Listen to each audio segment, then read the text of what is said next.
The Deep Space Research Station drifted in silence above the glowing blue clouds of a gas giant. Inside, bright lights hummed over spotless metal corridors, and the low vibration of the station's engines made the air feel alive. Ethan, a human engineer, walked down the hallway with a small grin on his face. Holding a toolbox in one hand, he had been working here for 6 months, and by now he knew almost every crew member. But there was one who always caught his attention: Lyra. Lyra was not human. She belonged to a warrior race called the Serati, tall and graceful, with pale silver skin that shimmered faintly under the station lights. Her large, violet eyes always seemed curious, and her movements were a strange mix of elegance and raw strength. She could crush a metal pipe with one hand, but somehow, she laughed like a child hearing a joke for the first time. Ethan found her in the maintenance bay, crouched over a console with a look of frustration, still having trouble. He asked, leaning on the wall. Lyra looked up, her mouth curving into a mischievous smile. "It works," she said, "but only if you hit it like this." And she slammed the console hard with her fist, making the display flicker back to life. They both laughed. Ethan stepped closer, pretending to inspect the console. "Maybe I should keep you away from delicate equipment," he teased. "Maybe you should keep me away from you." Lyra replied playfully before he could ask what she meant. She suddenly leaned forward and, without warning, bit him lightly on the forearm. Ethan froze, staring at her. It didn't hurt much, just enough to make him pull his arm back. With a laugh, "Ouch." Was that supposed to be a greeting or a threat? Lyra laughed too, a soft, musical sound. But there was something in her eyes now, a flicker of realization. Ethan was about to say more when he felt a strange heat spreading from the bite mark. It started as a warm tingle, then quickly turned into a burning sensation that crawled up his arm. He frowned and looked down. The skin around the bite was glowing faintly, a dim golden light pulsing in rhythm with his heartbeat. "Lyra, is this normal?" he asked, his voice half joking, half worried. Her smile faded instantly. "No," she whispered, stepping closer to examine the mark. Her hands trembled slightly, something Ethan had never seen before. "What's wrong?" Ethan asked, trying to keep his voice steady. She glanced at the doorway, as if checking they were alone, then lowered her voice. "That was not just a joke, Ethan. That was a binding bite." He stared at her, confused. "In my species." She continued, "This bite links to lives together. If you feel pain, I will feel it. If I am harmed, you will be harmed too. It is not meant to be done lightly." Ethan blinked, thinking she was still joking. "That sounds dramatic," he said, forcing a laugh, but then his wrist medical scanner beeped sharply, its display flashing red warning symbols. The readout showed elevated neural link activity, something impossible for a normal human. The burning sensation grew sharper, and his head began to spin. "Okay, maybe you're not joking," he muttered, gripping the edge of the console for support. Lyra looked genuinely worried now, her violet eyes darting toward the window that looked out into the blackness of space. "This bond. It can be sensed," she said softly. "Others will know, and they will come." Ethan shook his head, still trying to understand. "Come for what? To claim you, or to kill you," she answered without hesitation, before he could respond. The lights in the maintenance bay flickered. The deep hum of the station's systems faltered for a heartbeat, then returned. But in that brief silence, Ethan thought he heard something, a low, distant sound, like metal being dragged along the hall. Lyra turned toward the window, her body tense. The reflection of her face in the glass looked pale, her expression unreadable, out beyond the station.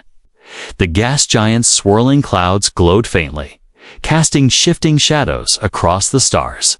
And in those shadows, something moved. A dark shape slid past the observation window, too large and too fast to be a piece of debris. Ethan's stomach tightened. What was that? He whispered. Lyra didn't answer, her hand moving to the small blade strapped to her thigh. The faint golden light from the bite mark pulsed brighter, matching the rhythm of his pounding heart. She stepped closer to him, her voice low and urgent. Ethan, you're not safe anymore. The dark shadow outside the observation window was gone. But the uneasy feeling in Ethan's chest stayed. He kept glancing at the glass, half expecting it to return. Lyra stood silent beside him, her eyes still, fixed on the stars. Finally, she turned away, her jaw tight. You need to understand what has happened, she said. Ethan rubbed the glowing mark on his arm. The faint warmth still there. Yeah, I'm all ears, he muttered, trying to sound calm. Lyra stepped closer, lowering her voice as if the walls could listen. In my culture, a bite like this is sacred. It binds two beings into one life. She explained, our minds and bodies will now feel what the other feels. Pain, fear, even death. Ethan stared at her. That's not possible. It is more than possible, she said sharply. It is unbreakable unless the ritual is performed. He frowned. Ritual? What kind of ritual? One that can only be done on my homeworld. And only before the second moon turns red, Ethan sighed. And when is that? She hesitated, 3 weeks before Ethan could ask more. A deep vibration shook the floor under their feet. It wasn't the normal hum of the station. This was heavier, sharper, like something had latched onto the hull, the station's intercom. Crackled security alert, unidentified vessel has docked without clearance. Lyra's eyes widened. They've already found us. Who? Ethan asked. My people, she said. Or worse, those who think you should not live. She pulled him toward the corridor, moving fast. Ethan struggled to keep up, his toolbox clanging at his side. Slow down. I don't even know what's going on. You will, if we live long enough, she replied grimly. They rounded a corner and almost ran into 2 figures. Tall, armored Sarati warriors stood blocking the path, their silver skin catching the light. One of them glared at Ethan with a look that felt like a blade pressed to his throat. This is the human. The warrior growled. He is mine, Lyra said sharply. Stepping between them, the other warrior sneered. Yours. He is unworthy of the bond. Ethan felt the tension in the air thicken. The warriors shifted their stance, one hand resting on a long, curved weapon. Lyra's hand went to her blade. You will not touch him, she warned, her voice low and dangerous. The taller warrior stepped forward, his eyes locking on Ethan. Then prove it. Or we take him now. Without warning, the warrior lunged. Lyra moved like lightning, drawing her blade and blocking the strike. The sound of metal rang through the corridor. Ethan stumbled back, his pulse racing. The other warrior tried to grab him, but Lyra twisted, shoving her opponent into his path. Run, Ethan, she shouted. Ethan hesitated for a second, but the burning in his arm flared suddenly. It wasn't his pain, it was hers. Every time the warrior struck her, he felt the echo of the impact in his own body. The bond was real, and it was going to get them both killed if they stayed. He forced his legs to move, sprinting toward the medbay. He didn't know why, but his instincts screamed that if there was any place to figure this out, it was there, behind him. The clash of weapons and the guttural shouts of Sarati voices echoed through the metal halls. The medbay doors slid open with a hiss. Inside, glowing medical panels lit the sterile white room. Ethan ran to the nearest scanner and slapped his arm onto the reader. The machine beeped and displayed a warning: foreign nanobiological signatures detected. Lyra burst into the room a moment later, her breathing heavy, a cut running along her cheek. One of the warriors staggered in behind her, but she slammed her blade into the control panel. Sealing the door, we have to leave the station, she said. Ethan gestured to the scanner. So, this thing confirms it. You weren't lying. Lyra met his eyes. "I told you. Now we have to get to my ship." Ethan swallowed. "And if we don't?" Her answer was instant. "Then they will hunt you until you are dead. And I will die with you." The weight of her words settled like cold metal in his stomach. Outside, the station shook again, this time with a deep, thunderous impact. The medbay lights flickered. A voice came over the intercom. "Hull breach. Detected intruders on board." Ethan looked at Lyra, his heart pounding. "Guess we're leaving now," he said. She nodded once, her expression hard, but as she moved toward the emergency exit, Ethan caught the faintest tremor in her hand. For the first time, he realized she wasn't just protecting him because of the bond. She was protecting him because she cared. The medbay door shuddered under heavy blows. Metal groaned, and the reinforced glass panel vibrated with each strike. Ethan's eyes darted to the emergency exit on the far wall. It was a narrow maintenance hatch that led into the stations. Lower service tunnels, not exactly safe, but better than waiting here for the warriors to break through. "Move," Lyra ordered, already pulling a control lever to unlock the hatch. The panel hissed open, revealing a cramped passage, barely wide enough for them to crawl through. Ethan hesitated. "Where does this lead?" "Docking bay," she replied, "if it's not already taken." Another deafening bang echoed from the door.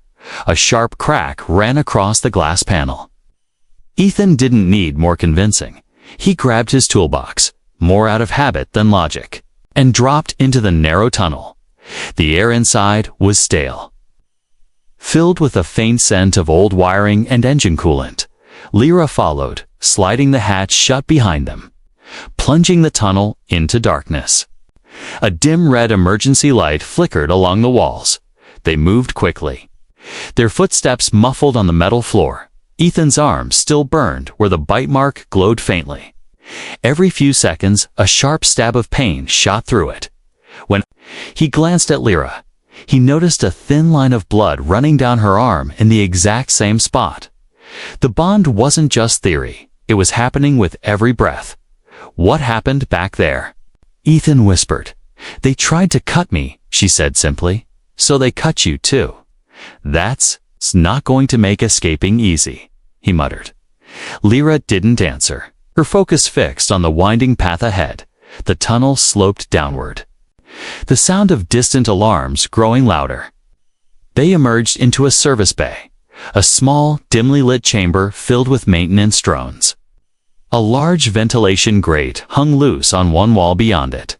They could hear the sound of shouting voices and the heavy boots of armored warriors. "We can't go that way," Ethan said quickly. "No," Lyra agreed. "We'll take the outer conduit." She moved toward a sealed hatch marked with hazard stripes. Ethan frowned. "Outer conduit? As in, the one that runs along the outside of the station?"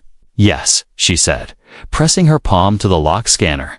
The hatch opened with a hiss, revealing a narrow tube lined with cables. Through small viewports, the endless darkness of space stared back at them. They squeezed inside, the low hum of the station vibrating through the walls. Halfway down, the tube jolted violently, throwing Ethan against the wall. He gasped as pain flared in his ribs. And at the same moment, Lyra stumbled, clutching her side. Something had hit the station hard. "Boarding claws," Lyra said. Quickly, they're tearing through the hull. They pushed forward, reaching a junction that led toward the docking bay. But before they could move on, a sharp hiss filled the conduit. One of the viewports shattered inward, spraying glass. Into the narrow space, a long dark claw reached through the breach. Grasping wildly, Ethan froze, his mind blank for a second. Then instinct took over. He swung his toolbox hard against the claw, the metal clang echoing in the conduit. The creature outside screeched, yanking its limb back into the void. "Go," Lyra shouted, shoving him ahead. They scrambled the last few meters and burst into the docking bay access corridor. Here, chaos reigned. Station security officers fired pulse rifles at Serati warriors. the air thick with smoke and the acrid scent of burned metal. An explosion rocked the far wall, sending debris raining down. Ethan and Lyra ducked behind a stack of supply crates. "Your ship?" Ethan asked between breaths. "Bay 4, she replied. Pointing toward a side corridor, they moved in short bursts, using the smoke as cover. But just before they reached the bay doors, a warrior stepped into their path, his weapon raised. Ethan felt a sudden sharp sting in his shoulder at the same time. Lyra cried out in pain. The bond was making every injury twice as dangerous. The warrior advanced, his eyes locked on Ethan. "You carry the bond," he said in a deep voice. "Then you must bleed for it."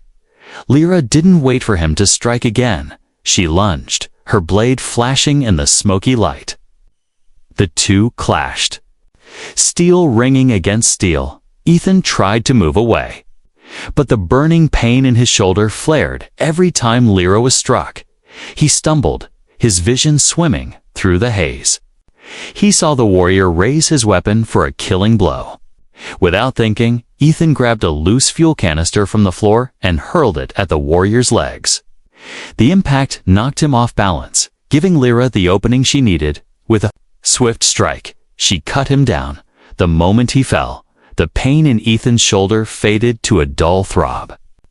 Lyra grabbed his arm, pulling him toward the bay doors. "You saved me," she said breathlessly. "Guess that makes us even," he replied.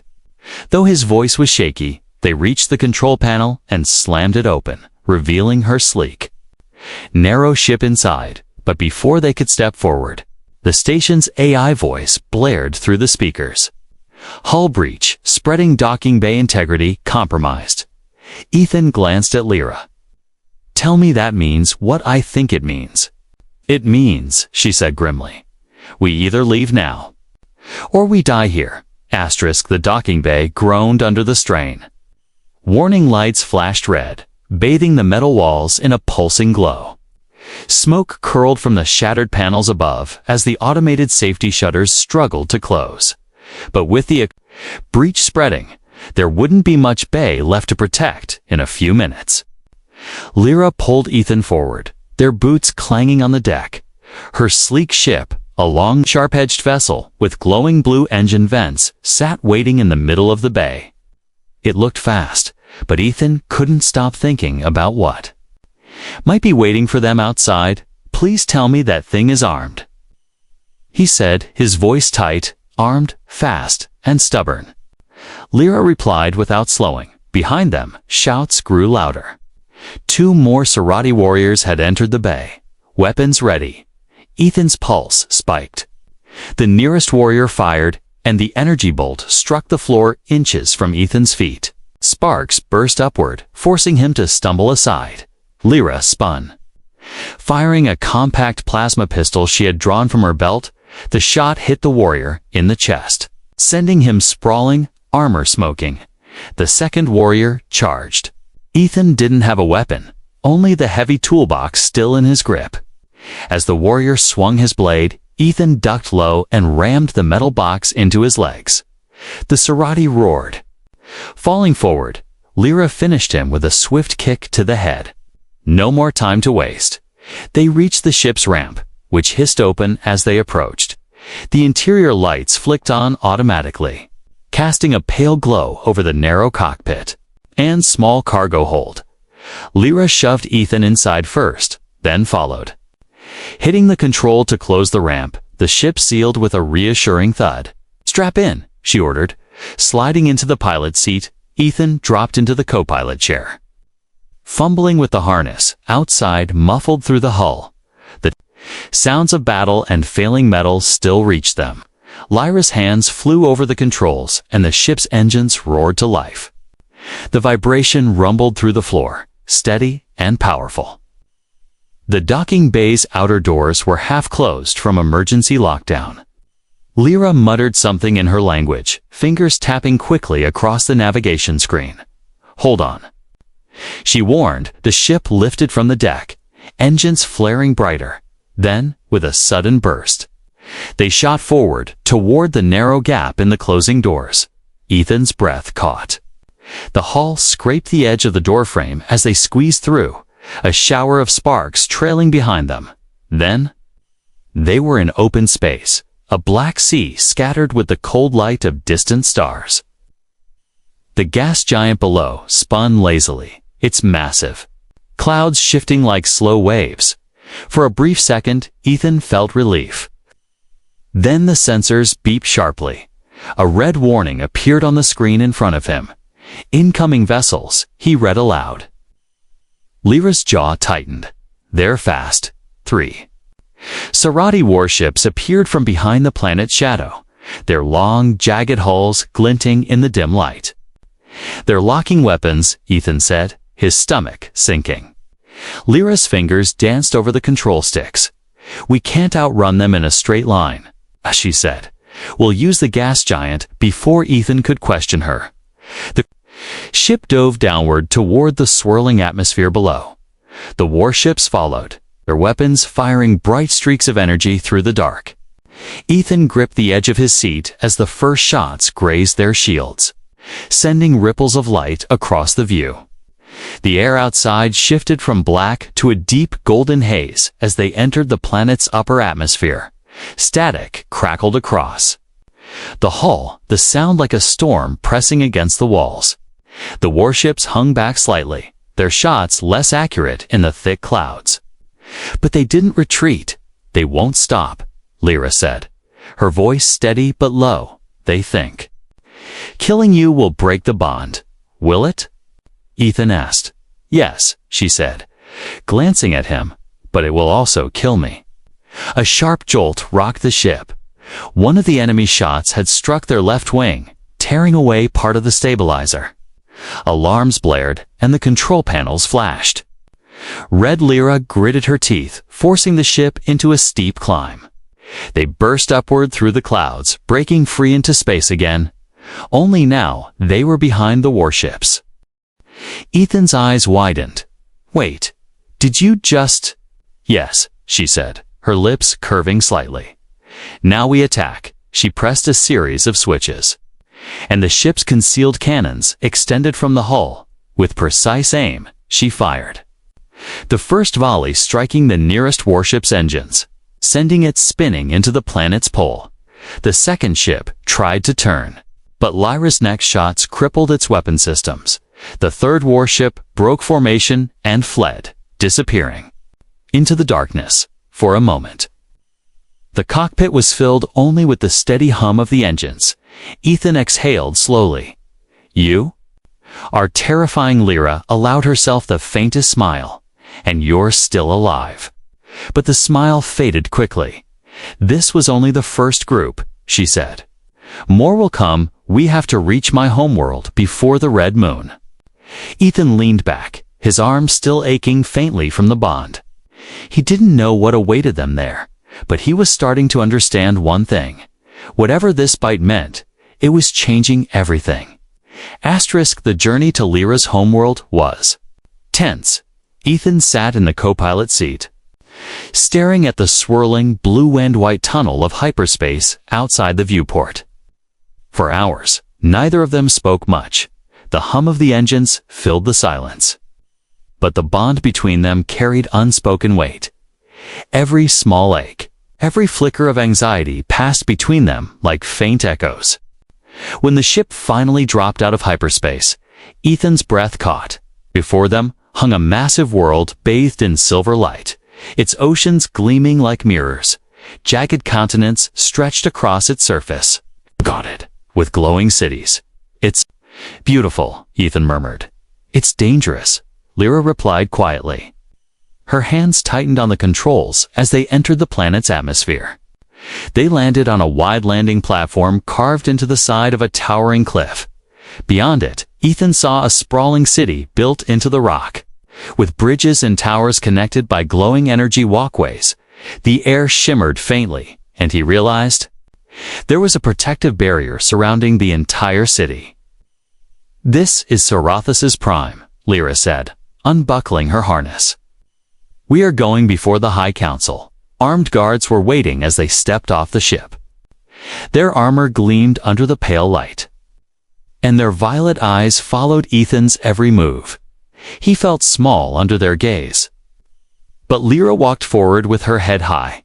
They were escorted through the city's grand halls, tall corridors, lined with banners bearing strange symbols. Finally, they entered a vast chamber where 7 figures sat in elevated seats, each one wearing ceremonial armor etched with intricate patterns. The central figure, an older Sarati with deep silver lines across his face, spoke first. Lyra of the Bloodwind clan. His voice echoed in the chamber. "You have brought a human here. Bonded to you. It was not planned," Lyra said firmly, "but it is done." The council murmured among themselves, their eyes shifting to Ethan. "He is untested." Another council member said sharply, "The bond cannot remain unless he proves himself worthy." Ethan took a step forward. "And how do I do that?" The elder's eyes narrowed. "You will face the trial of the bonded," he said. "A journey across the Veil of Fangs, a jungle where the predators hunt anything that moves, and where the ground itself tries to kill you. If you and Chi Lyra survive, the bond is recognized. If you fail, you die." Ethan felt a cold knot form in his stomach. "Sounds fair," he muttered, though his voice was dry. Lyra glanced at him, and for a moment he felt her thought through the bond. "I did not want this for you." But there was no turning back. The next morning, they stood at the edge of the veil. The jungle stretched before them, a tangled mass of black vines and towering crimson trees. Mist drifted through the air, carrying a strange metallic scent. A guard signaled them forward. "The trial begins now." They stepped into the shadows, the sounds of the city vanishing behind them. Almost instantly, Ethan felt the atmosphere change. The air was heavier, every sound sharper. Strange cries echoed from deep within the jungle. Lyra moved ahead, blade drawn, her eyes scanning the undergrowth. Ethan followed, trying to keep quiet. The first danger came fast. A vine shot from above, wrapping around Ethan's leg. Before he could shout, it yanked him upward, pulling him toward the canopy. Lyra leaped, slicing the vine with one clean strike. He fell hard, the impact jarring his back, and at the same time, Lyra flinched, the pain from his landing echoing through her body. "This bond really is a pain," Ethan muttered. "It is also the only thing keeping us alive," she replied. They pressed on, crossing a narrow bridge of twisted roots over a deep chasm. Halfway across, massive creature emerged from the shadows, a reptilian beast with 4 eyes and claws-like blades. It let out a guttural roar. Shaking the bridge beneath them, Ethan froze. "That thing doesn't look friendly." "It's not," Lyra said. Stepping between him and the beast, the creature lunged. Lyra slashed at its side, but it barely flinched. Ethan grabbed a thick branch from the ground and swung it at the beast's head. The impact made it stagger, buying Lyra just enough time to leap forward and drive her blade into its neck. The beast let out a final roar before collapsing into the mist below. They didn't speak for a while after that. Every step deeper into the veil felt heavier. The bond carried their shared exhaustion, their pain, and something else Ethan couldn't quite name, a growing sense of trust. By the time the sun dipped low, the council's test was far from over. The jungle was still alive with unseen threats. As night fell, glowing insects lit the darkness, casting strange shadows across the tangled paths. Somewhere in the distance, a low, rumbling growl echoed. Lyra glanced at Ethan, her expression unreadable. "Stay close," she said softly. "The real trial begins in the dark." The night in the Veil of Fangs was not quiet. The darkness was alive with sound, the clicking of hidden creatures, the rustle of unseen wings, and the distant, bone-deep rumble of something much larger. Ethan sat with his back against a thick tree root, gripping the makeshift spear Lyra had given him. The damp air clung to his skin, carrying a metallic taste that made his tongue feel heavy. Lyra crouched nearby, her blade resting across her knees. Her eyes scanned the shifting shadows, her breathing slow and controlled, through the bond. Ethan could feel her alertness like a sharp edge in his mind. "You're too quiet," he whispered. "Quiet keeps us alive," she replied softly. A sudden snap echoed from the undergrowth. Ethan's grip tightened on the spear from the darkness. Two glowing eyes appeared, followed by the slow, deliberate movement of something huge. The beast that emerged was unlike anything Ethan had seen before. 6 legs, armored scales the color of midnight, and a mouth lined with jagged teeth. It moved with a predator's certainty, as if it already knew they had nowhere to run. "That's big," Ethan said under his breath. "That's a Fanglore," Lyra answered, her tone grim. "One bite from it, and the trial ends in death." The creature's head lowered, its eyes fixed on them. Ethan could feel its focus like a weight pressing against his chest. Then, without warning, it charged. Lyra moved first, rolling to the side and slashing at its flank. Her blade glanced off the thick armor, sending a jolt of pain through Ethan's arm as the bond echoed her effort. He darted to the other side, thrusting the spear toward one of its legs. The tip scraped against the joint, making the beast roar in anger. The Fanglord spun faster than Ethan expected, its massive tail whipping through the air. The blow caught him in the side, sending him tumbling to the ground. The impact drove the air from his lungs, and through the bond he felt Lyra's sharp gasp as if she'd been hit too. She staggered but didn't fall, rushing to stand between him and the beast. The Fanglord lunged again. Lyra met it head-on, her blade slicing at the softer skin under its jaw. A streak of dark blood splattered across the ground, the metallic scent mixing with the damp air. But the creature didn't retreat. It seemed only more enraged. Ethan forced himself to his feet. Every muscle aching, he scanned the clearing, looking for anything they could use. Above them, massive vines hung low from the trees. "Thick and heavy, Lyra," he shouted. "We need to bring it under the vines." She didn't question him. With precise footwork, she drew the beast toward the hanging mass, dodging just enough to keep from being crushed under its claws. When the Fanglord stepped into position, Ethan grabbed one of the vines and swung himself upward. The rough surface scraped his hands, but he kept climbing. The beast snapped at Lyra, its teeth missing her by inches. Ethan reached a thick branch, looping the vine over it. "Now!" he yelled. Lyra darted to the side, and the Fanglord lunged toward Ethan instead. He jumped, pulling the vine tight as he dropped. The thick cord wrapped around the creature's neck, snapping taut with his full weight. The Fanglord thrashed wildly, but the vine held. Lyra didn't waste the chance. She leaped forward, driving her blade deep into the vulnerable spot at the base of its skull. The beast let out a final, shuddering growl before collapsing to the ground. The earth shook under its weight. Ethan stumbled back, chest heaving.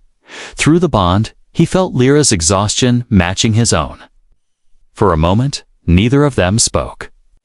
The only sound their heavy breathing and the slow settling of the jungle around them. Finally, Lyra straightened, wiping the blade clean. "You fight like someone who wants to live," she said. "I do," Ethan replied, "and I fight like someone who doesn't want you dead either." Her eyes softened for a fraction of a second before she turned away. "This was not the end of the trial," she said. "The council will want to see us walk out alive." They moved on through the jungle, stepping over twisted roots and low mist.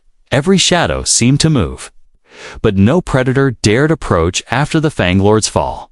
By dawn, the pale light filtered through the thick canopy, revealing the edge of the veil. Beyond it, the cliffs and towers of the Sarati city waited as they stepped out of the jungle. A line of armed guards awaited them. The central guard raised a hand. "The trial is complete." He announced. Ethan let out a slow breath, feeling the weight of their survival settle in. But in the back of his mind, he could sense something. Through the Bondlier's unease, the trial might be over, but their real fight was still ahead. The gates of the Sarati city loomed tall and sharp against the pale morning light. Ethan and Lyra walked side by side, their steps slow from exhaustion but steady. Every bruise, cut, and ache they carried was doubled by the bond, yet it had also kept them alive. The trial in the Vale was over, but the bond between them had been tested far beyond what either expected. As they entered the Grand Council chamber, the 7 elders sat in their towering seats. The air was heavy with the weight of judgment. The central elder, his silver-lined face unreadable, looked down at them. "You have returned alive," he said. "Few do." Another elder leaned forward, her eyes narrowing on Ethan. "But survival is not enough. You must prove your worth before the Sarati." Ethan's brow furrowed. "And how do you want me to do that?" "Another trial." "No," the elder replied. "A duel against one who questions your right to the bond." The sound of heavy footsteps filled the chamber from the side doors. A tall, broad-shouldered Sarati warrior entered, his armor scarred from countless battles. Its violet eyes burned with challenge. "This is Koresh," the elder announced. "Champion of the Bloodwind clan." Ethan's heart sank. Of course, he's the champion. He muttered under his breath. Koresh stepped into the center of the chamber. Drawing a long curved blade, "I will not kill you quickly," he said, his voice like gravel. "The bond deserves a worthy death." Lyra took a step forward. But the elder raised a hand. "This is his fight. Lyra, your life depends on." His victory, Ethan's grip tightened on the short sword they handed him. It felt too light, too unfamiliar, but he had no choice. The duel began with Koresh charging forward, his strikes fast and precise. Ethan barely dodged the first swing, the blade slicing the air inches from his face. Through the bond, he felt Lyra's pulse spike, her tension pressing against his own mind. Koresh attacked relentlessly, each blow forcing Ethan back. The crowd that had gathered around the chamber roared with approval. Ethan knew he couldn't match the warrior's strength. He had to think differently, fight like an engineer. Not a soldier, he shifted his stance, letting Koresh press him toward one of the tall, carved pillars in the chamber. When the champion swung again, Ethan ducked low, letting the blade bury into the wood before Koresh could pull it free. Ethan drove his shoulder into him, knocking him off balance. The crowd gasped. Koresh recovered quickly, ripping his weapon from the pillar. His next strike caught Ethan in the side. The pain burned white-hot, and Lyra cried out, clutching her ribs as the bond sent the injury to her as well. The sight fueled Ethan's determination.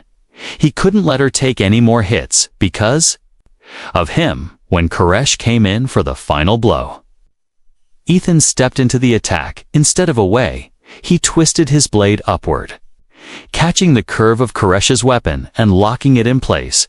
Using the momentum, he kicked the warrior's legs out from under him, sending him crashing to the floor. Ethan pressed the tip of his sword to Koresh's throat. Breathing hard, "Yield," he said, his voice low but firm. For a long moment, the champion's eyes burned with fury. Then, slowly, he lowered his blade. The elders rose from their seats. "The human has proven his worth," the central elder declared. "The bond stands." Lyra stepped forward, helping Ethan to his feet. Through the bond, he felt her pride, warm, steady, and deeper than words. But there was something else, too. A truth she had been holding back. As they left the chamber, he turned to her. "You knew what the bite meant from the start, didn't you?" She hesitated, her steps slowing. "In my culture, the binding bite is not given lightly," she said softly. "It is a promise not just of shared life, but of loyalty and affection." Ethan stared at her. Affection. You mean, yes? She said, her violet eyes meeting his. I bit you because I liked you, Ethan. I just didn't expect it to. Changed both our lives. For a moment, the weight of everything they had survived seemed to fade. Ethan smiled faintly. Well, next time, maybe start with a handshake. She smirked. Where's the fun in that? Outside, the city's towers gleamed in the silver light. The warships of the Sarati fleet hovered above, their engines thrumming. Ethan and Lyra stood side by side. Looking out over the horizon, the bond between them pulsed faintly. Not just a link of pain, but of trust and something stronger. The joke that had started with a playful bite had become the unshakable tie that would define both their futures.